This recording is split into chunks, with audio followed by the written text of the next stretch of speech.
Hello friends, welcome back to the channel. Friends, आपने अक्सर देखा होगा कि हमारे आसपास या हम खुद भी कई बार ओवर थिंकिंग के शिकार होते हैं। कोई प्रॉब्लम है सामने और किसी भी तरह की कोई भी प्रॉब्लम हो सकती है और उसके लिए हम इतना ज़्यादा सोचते हैं, इतना ज़्यादा ओवर थिंकिंग करते हैं कि लाइफ मुश्किल हो जाती है। क्या हो जाता है कि आप अपने कामों को फिर ठीक से नहीं कर पाते, बहुत सारा एक टेंशन क्रिएट हो जाता है और भी ना जाने क्या क्या चीज़ें साथ में जुड़ जाती हैं ओवर थिंकिंग के, एक डिप्रेशन हावी हो जाता है। तो इस तरह की जो ओवर थिंकिंग है, तो इसके क्या रीज़न्स हैं और इनका क्या सॉल्यूशन है, आज उसी टॉपिक पर हम चर्चा करने वाले हैं। दोस्तों, अगर अभी तक चैनल को आपने सब्सक्राइब नहीं किया तो प्लीज़ चैनल को सब्सक्राइब कर लें, बेल आइकन को प्रेस कर लें, जिससे जो भी कमिंग वीडियोज़ हैं उनके नोटिफिकेशंस आपको तुरंत मिल जाएं। दोस्तों देखिए, प्रॉब्लम ये नहीं है कि लाइफ में प्रॉब्लम्स हैं, क्योंकि लाइफ का दूसरा नाम ही प्रॉब्लम है और छोटी बड़ी प्रॉब्लम्स एक के बाद दूसरी, दूसरी के बाद तीसरी और इस तरीके से आती चली जाती हैं। आपने अक्सर ये चीज़ नोटिस करी होगी, एक प्रॉब्लम का हम सॉल्यूशन निकाल भी नहीं पाते हैं कि दूसरी प्रॉब्लम हमारे सामने खड़ी होती है। तो हम प्रॉब्लम्स में नहीं फंसे हुए हैं, हम प्रॉब्लम्स की ओवर थिंकिंग में फंसे हुए हैं।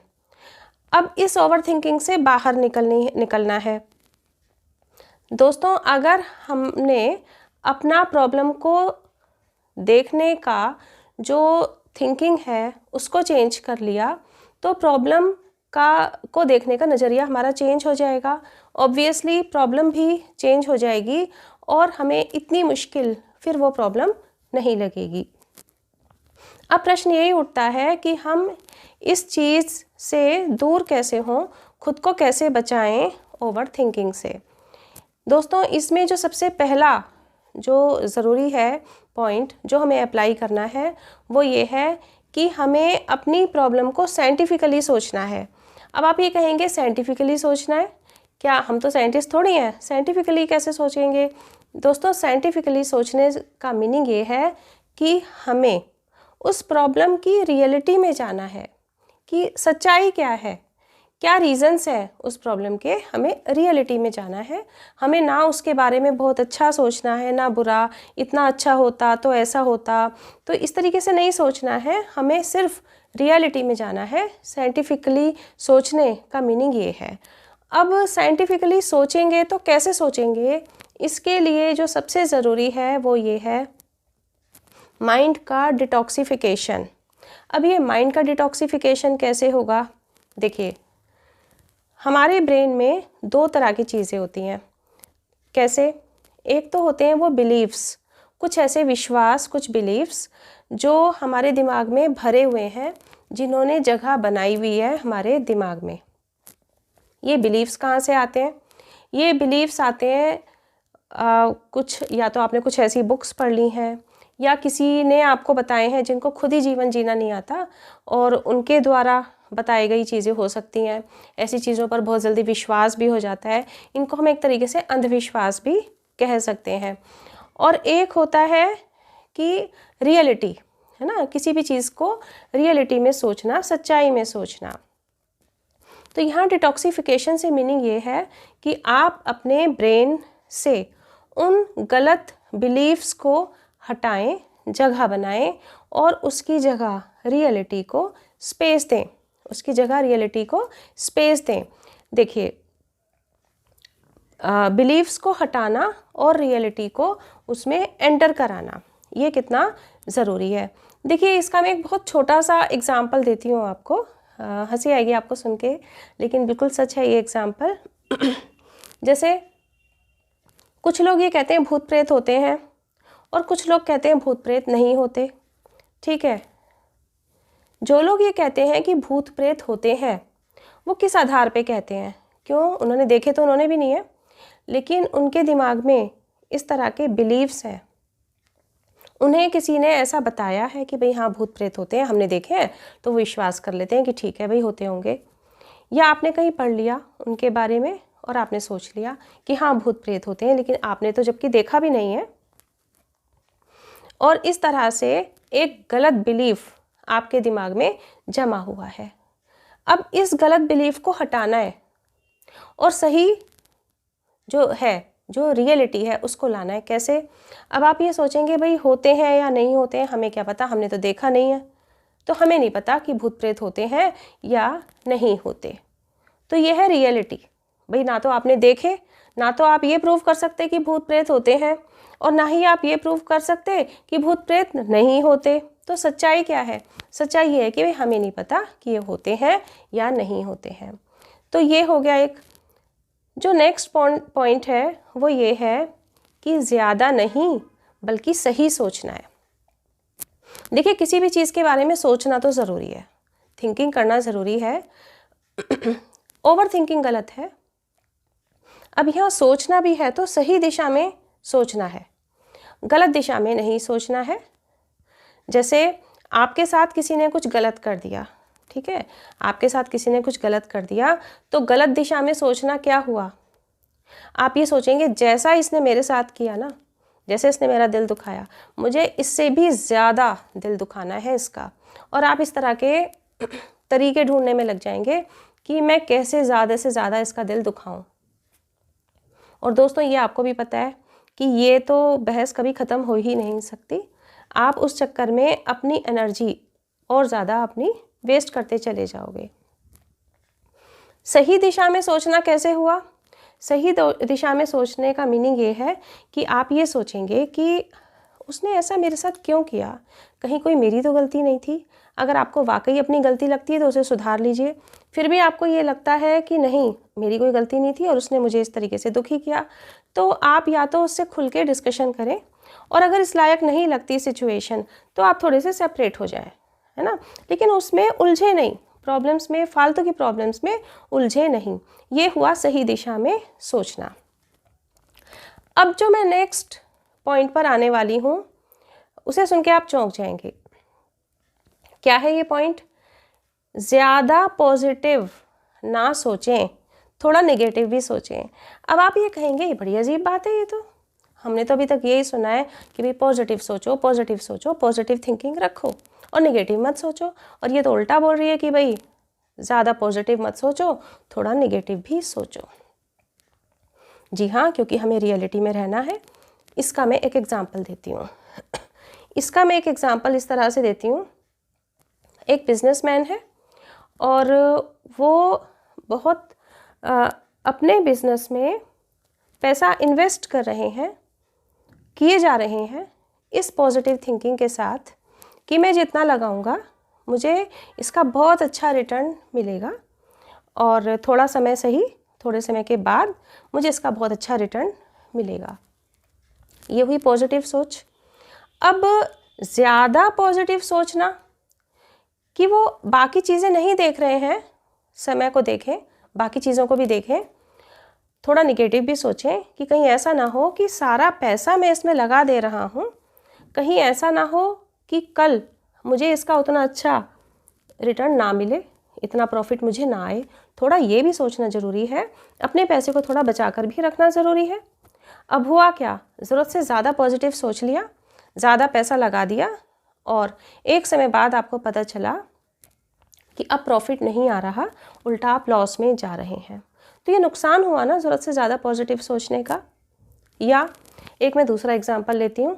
एक स्टूडेंट है और ठीक है, मेहनत करता है, पढ़ाई करता है, अच्छे से मेहनत करता है, लेकिन सपोज़ कोई सब्जेक्ट, मैं यहाँ साइंस मैथ्स ले रही हूँ, सपोज़ वो साइंस मैथ्स में उतना बढ़िया नहीं चल पा रहा, उसका उतना अच्छा रिजल्ट नहीं आ रहा, लेकिन पेरेंट्स ने ये सोचा हुआ है कि भाई हमें तो अपने बच्चे को इंजीनियर ही बनाना है। देखिए, ये सोच बुरी नहीं है, सब चाहते हैं कि हमारे बच्चे का बढ़िया करियर बने, लेकिन करियर के बहुत सारे तरीके हो सकते हैं। अब उनका ये सपना है कि मेरा बच्चा इंजीनियर बने। अब बच्चा भी इसी सोच से भरा हुआ है, वो पॉजिटिव सोचता है ना। पेरेंट्स भी कहते हैं बेटा पॉजिटिव सोचो, पॉजिटिव पॉजिटिव पॉजिटिव। पॉजिटिव सोचोगे तो तुम साइंस मैथ्स में भी बढ़िया हो जाओगे और तुम एक दिन इंजीनियर बन के निकलोगे। इतनी ज़्यादा पॉजिटिव सोच उसके ऊपर हावी कर दी कि उस बच्चे ने इंजीनियरिंग कॉलेज में किसी तरीके से उसको एडमिशन मिल गया, उसने एडमिशन ले लिया। देखिए, क्लासेस तो उसने किसी तरह पास कर ली, लेकिन जब एक इंजीनियरिंग कॉलेज में उसने एडमिशन लिया तो वो पॉजिटिव सोच कितना काम करेगी, जबकि उसका ब्रेन उस डायरेक्शन में उतना अच्छा वर्क नहीं करता, बाकी सब्जेक्ट्स में बहुत अच्छा है बच्चा, और यहाँ आके वो धराशायी हो गया, माने अब वो उसको नहीं कर पा रहा, उसका रिजल्ट लगातार ख़राब आ रहा है, बच्चा हो गया डिप्रेस्ड। माता पिता तो 2-4 बातें सुना देंगे कि तूने ऐसे नहीं किया, तूने वैसे नहीं किया, तुझे और मेहनत करनी थी, 2 घंटे और रात को पढ़ लेता, वगैरह वगैरह, लेकिन बच्चा पूरी तरह डिप्रेस हो चुका है। एक अच्छा होशियार बच्चा ज़रूरत से ज़्यादा पॉजिटिव सोच की वजह से इस तरीके का शिकार बना। तो आप समझ रहे हैं ना मेरी बात को, कि हमें बहुत ज़्यादा पॉजिटिव सोचना या बहुत नेगेटिव सोचना नहीं करना है, बल्कि हमें रियलिटी में जाना है, हमें सच्चाई को देखना है। इसके अलावा जो नेक्स्ट पॉइंट है इस ओवर थिंकिंग से बाहर आने का, वो क्या है? आप प्रेजेंट में रहना सीखिए। देखिए ये एक लेक्चर जैसा लगता है, सारी दुनिया कहती है प्रेजेंट में जियो, प्रेजेंट में जियो, और आपको भी मेरी बात ये सुन के ऐसा ही लगेगा, लेकिन मैं बहुत बड़ी बड़ी बातें नहीं कह रही हूँ, मैं छोटी छोटी बातें कह रही हूँ। जैसे आप सुबह सो के उठे, ऑब्वियसली आप ब्रश करेंगे, जब आप अपने टीथ ब्रश करेंगे तो आप ब्रश करने पर ही फोकस करें, हर समय केवल प्रॉब्लम्स को ना सोचें। आप ब्रश करें कि मैं इस तरीके से ब्रश करूँगा तो मेरे दांत साफ़ हो जाएंगे, मेरे दांतों में प्रॉब्लम्स नहीं आएंगी, और उसे अच्छे से ब्रश कीजिए आप, जो प्रॉपर डायरेक्शंस में बताते हैं कि इस तरीके से वर्टिकल हमें ब्रशिंग करनी है, वगैरह वगैरह। या इसके बाद जब आप सपोज़ ब्रेकफास्ट करने बैठते हैं तो आप अपने ब्रेकफास्ट को जिएं, यानी ब्रेकफास्ट को अच्छे से खाएं, एक एक बाइट में टेस्ट लेने की कोशिश करें। ये होता है प्रेजेंट में जीना। प्रेजेंट में जीने का मतलब ये नहीं है कि बहुत बड़ी बड़ी बातें करना। प्रेजेंट जो हमारी छोटी छोटी चीज़ें हैं, आप उसमें इंटरेस्ट लीजिए, उसी में जिए, तो आप देखेंगे कि धीरे धीरे ये जो ओवर थिंकिंग है वो आपसे दूर होने लगेगी। और जब किसी चीज़ की ओवर थिंकिंग कम हो जाएगी, आप सही दिशा में सोचेंगे, तो आपको प्रॉब्लम का सॉल्यूशन भी नज़र आने लगे। इसके बाद जो नेक्स्ट पॉइंट है जो आपको ओवर थिंकिंग से बचाएगा, आपकी जो भी प्रॉब्लम है उसे आप एक पेपर पे लिखें, पेन लेके प्रॉपर लिखें। जब आप लिखने बैठेंगे ना, सच बता रही हूँ दोस्तों, आधे से ज़्यादा केसेस में तो जैसे ही आप लिखने बैठोगे ना, तो आपको लगेगा अरे यार ये इतनी भी बड़ी प्रॉब्लम नहीं है, जिसके ऊपर हम इतना सोच रहे हैं, इतना खुद को इसमें वेस्ट किए जा रहे हैं अपनी एनर्जी, इतनी भी बड़ी प्रॉब्लम नहीं है। आधे से ज़्यादा केसेस में तो आपको यही लगेगा। बाकी अगर वाकई प्रॉब्लम बड़ी है, आप उसे जब पेपर पे लिखेंगे और उसके बारे में सोचेंगे, तो आप एक सही दिशा में सोचेंगे। ये बहुत ही सही उपाय है, और जब आप उसे सही दिशा में सोचेंगे तो आपको उसका सॉल्यूशन भी नज़र आएगा। जब सॉल्यूशन नज़र आ जाए तो उस सॉल्यूशन को आपको किस तरीके से कार्यान्वित करना है, उन्हें स्टेप्स में लिखें कि इस प्रॉब्लम का सॉल्यूशन ये है, और मैं इस तरीके से करूँगा, और इस तरीके से मैं अपने लक्ष्य को प्राप्त करूँगा, जो मेरे फेलियर्स हैं उनको मैं सक्सेस में कन्वर्ट करूँगा। तो एक पेपर पे लिखना बहुत ही ज़्यादा ज़रूरी है। इसके अलावा जो नेक्स्ट पॉइंट है जो आपको ओवर थिंकिंग से बचाएगा, वो ये है, खुद को रिस्पॉन्सिबल समझें। अपनी लाइफ का सेंटर खुद को बनाएं, यानी कि खुद को रिस्पॉन्सिबल समझें। आपके जो भी फेलियर्स हैं, आप किसी चीज़ में फेलियर हो गए हैं, आप एक स्टूडेंट हैं और आप एग्ज़ाम में फ़ेल कर गए, या आप एक बिजनेसमैन हैं और आपने कोई बड़े लॉस भुगते हैं, कुछ इस तरह की चीज़ें हुई हैं, उसका कारण आप किसी और को ना बताएं। उसके रिस्पॉन्सिबिलिटी आप खुद को लेनी है। आप खुद उसके रिस्पॉन्सिबल हैं। कैसे? जैसे कोई स्टूडेंट है, वो फेल हो गया, अब वो क्या कहेगा, स्कूल में टीचर ने अच्छा नहीं पढ़ाया, ट्यूशन टीचर ने बढ़िया से नहीं पढ़ाया, और या क्वेश्चन पेपर बहुत डिफ़िकल्ट आया था, या इस तरह की और बहुत सारी बातें।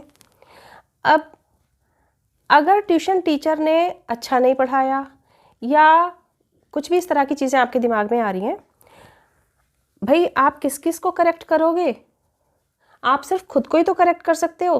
क्या आप स्कूल टीचर को या ट्यूशन टीचर को करेक्ट करने जा सकते हो? नहीं ना। एक्चुअली आप जब अपनी गलती निकालोगे आपको अपनी बहुत सारी गलतियां नज़र आएंगी। आपको ध्यान आएगा कि टीचर ने बोला था कि आप ये प्रिपेयर करके लाओ, टेस्ट लेंगे, और आपने अच्छे से तैयारी नहीं की थी और आपके टेस्ट में मार्क्स ख़राब आए थे। तो टीचर की गलती थी कि आपकी गलती थी? आपकी गलती थी ना। इसके अलावा क्वेश्चन पेपर डिफ़िकल्ट आया, तो एक बात बताओ, क्वेश्चन पेपर सिर्फ तुम्हारे लिए था? वो पूरे क्लास के लिए वही क्वेश्चन पेपर था। जिन्होंने अच्छा किया उनका अच्छा कैसे हो गया भाई? आप अपनी कमी निकालेंगे तो आपको अपनी बहुत सारी कमियां नज़र आएंगी। आपको नज़र आएगा कि आपने रिवीजन अच्छे से नहीं किया, आपने कॉन्सेप्ट को समझते हुए अच्छे से पढ़ाई नहीं की, वगैरह वगैरह। जब आप खुद में कमियां निकाल ही नहीं रहे हो तो आप उन कमियों को दूर कैसे करोगे? नहीं कर पाओगे। तो ये एक मिस्टेक के ऊपर एक और मिस्टेक है कि अपनी गलतियों को दूसरों के ऊपर थोपना।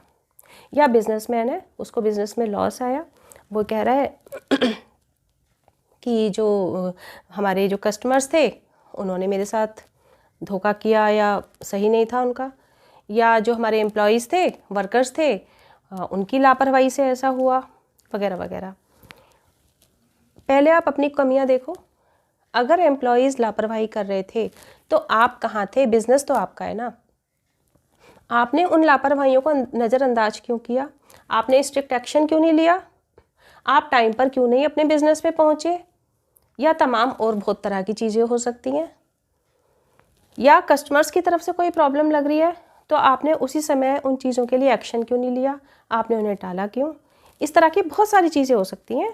जब आप देखेंगे, खुद के अंतर्मन में झांकेंगे, तो आपको अपनी ही बहुत सारी कमियां नज़र आएंगी। इसके अलावा दोस्तों, जो एक बहुत इम्पॉर्टेंट पॉइंट है जो मैंने अपनी लाइफ में बहुत बार अप्लाई किया है, स्पेशली बहुत बार अप्लाई किया है, ये वाला पॉइंट मैंने, वो क्या, इतना सब करने के बाद भी आप फिर भी परेशान हो और आप ओवर थिंकिंग कर रहे हो क्योंकि आप बहुत टेंस्ड हो, आप उसी प्रॉब्लम के बारे में ही सोचे जा रहे हो। अगर ऐसा है तो भाई ज़्यादा से ज़्यादा पीक सोच लो कि ज़्यादा से ज़्यादा यही तो हो जाएगा, इससे ज़्यादा तो कुछ नहीं है, जीवन थोड़ी रुक जाएगा, दुनिया थोड़ी रुक जाएगी, दुनिया ऐसे ही चलती रहेगी। फॉर एग्ज़ाम्पल, आप एक स्टूडेंट हैं, और मुझे स्टूडेंट के ही ज़्यादा आते हैं याद एग्ज़ाम्पल्स। तो आपका एग्ज़ाम अच्छा नहीं हुआ और आप बहुत दुखी हैं कि भाई मेरा तो ये वाला एग्ज़ाम बहुत ख़राब हुआ है, और आप बहुत टेंशन में और इतना ओवर थिंकिंग कर रहे हैं कि आप नेक्स्ट एग्ज़ाम की भी प्रिपरेशन नहीं कर पा रहे हैं। तो भैया अति सोच लो, पीक सोच लो, क्योंकि एग्ज़ाम तो वो हो चुका। अब तो आप वहाँ जाके करेक्ट नहीं कर सकते ना अपनी एग्ज़ाम कॉपी में, इट इज़ नॉट पॉसिबल। तो आप पीक सोच लो कि ज़्यादा से ज़्यादा फेल ही तो जाऊँगा, इससे ज़्यादा तो कुछ नहीं है, दोबारा देना पड़ जाएगा एग्ज़ाम, इससे अति तो कुछ नहीं है ना। तो हर चीज़ का पीक सोच लो कि जीवन ख़त्म नहीं हो जाएगा, जीवन ऐसे ही चलता रहेगा। पीक सोच लो किसी चीज़ का तो वो प्रॉब्लम थोड़ी सी कम लगने लगती है। दोस्तों, ये जो ओवर थिंकिंग है, जो ये ख्याल है हमारे दिमाग में, तरह तरह के ख्याल जो आते हैं, और इनको बहुत ज़्यादा हमें रोकना नहीं है, इन्हें सही दिशा में मोड़ना है। अगर आप अपने ख्यालों को बहुत ज़्यादा रोकने की कोशिश करेंगे तो ये एक नदी की तरह होते हैं। जिस तरीके से आप नदी के वेग को रोकने की कोशिश करते हैं ना अगर, तो वो ज़्यादा प्रेशर के साथ अटैक करती है। ठीक उसी तरीके से ख्याल होते हैं हमारे दिमाग में, जो थिंकिंग्स होती हैं हमारी, कि आप उन्हें ज़बरदस्ती ज़्यादा रोकने की कोशिश करेंगे तो क्या होगा कि वो ज़्यादा अटैक करेंगे। तो इसलिए अपने ख्यालों को आने दें और निकल भी जाने दें। हाँ, उनकी दिशा को सही मोड़ दें, दिशा को सही तरफ मोड़ दें, ये बहुत ज़रूरी है। दोस्तों, बिल्कुल अप्लाई कीजिएगा इन चीज़ों को अगर आप भी ओवर थिंकिंग के शिकार हैं, और बिल्कुल ट्राइड एंड टेस्टेड ये सारे सॉल्यूशंस हैं। मेरे अपने ये विचार हैं, आपके अपने विचार क्या हैं इस विषय में कमेंट बॉक्स में ज़रूर बताएं। कुछ भी आज के वीडियो से सीखने के लिए मिला हो, कुछ भी अच्छा लगा हो, तो प्लीज़ एक लाइक ज़रूर करें, फ्रेंड्स के साथ शेयर करें। मिलते हैं नेक्स्ट वीडियो में, टिल देन बाय बाय।